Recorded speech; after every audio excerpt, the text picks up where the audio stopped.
all the strange and beautiful things that traveled between the Forbidden City and the Mekong, silver ingots, gold-threaded silks, war elephants taught to dance, perhaps none was stranger than this: a slip of split paper, a fragment of wood, a numbered token. It was, in the language of the Ming court, a verification tally. To possess one half was to claim the right to walk into the empire of heaven.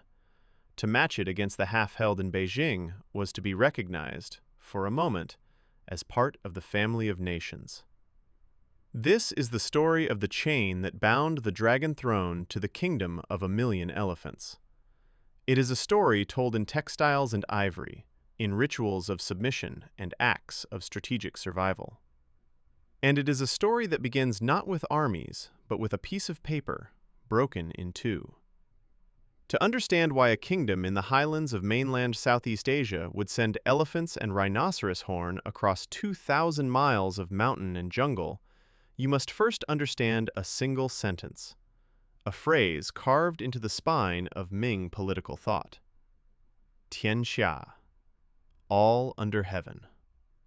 It was not a metaphor, it was a map. To the Ming court, the world was not a chessboard of equal sovereigns. It was a single household, and the Son of Heaven sat at its center, surrounded by concentric rings of peoples. Closer in, the cultivated provinces. Further out, the Fan Guo, the outer countries. Further still, the lands of the unfamiliar.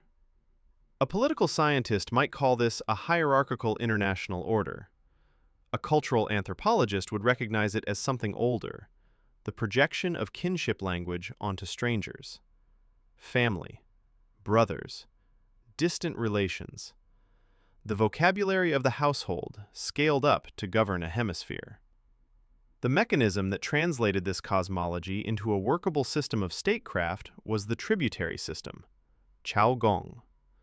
On the surface, it was diplomacy. Beneath the surface, it was something more peculiar, a vast, choreographed performance of imperial generosity, in which the periphery acknowledged the center by offering local treasures, and the center acknowledged the periphery by returning gifts of greater material value. It was, in other words, a system designed to lose money. And it could only have been built by a civilization confident that the political dividend, legitimacy, recognition, the silent consent of the world, was worth more than the price of silk. 6 weeks' ride south of Yunnan, beyond the bamboo passes and the malarial valleys, lay a kingdom that the Chinese called the Lao Wo Xuanwei Si, the Laos Pacification Superintendency. To its own people, it had a different name, Lan Xang Hom Kao, the land of 1,000,000 elephants and the white parasol.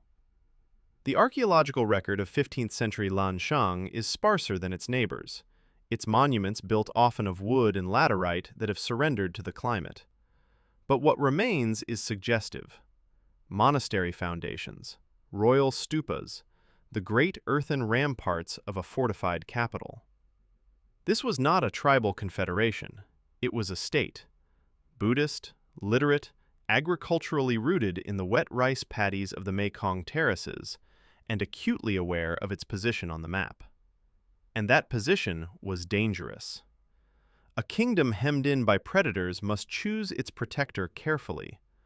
Lan Xang could not match Viet in armies, nor Ayutthaya in wealth.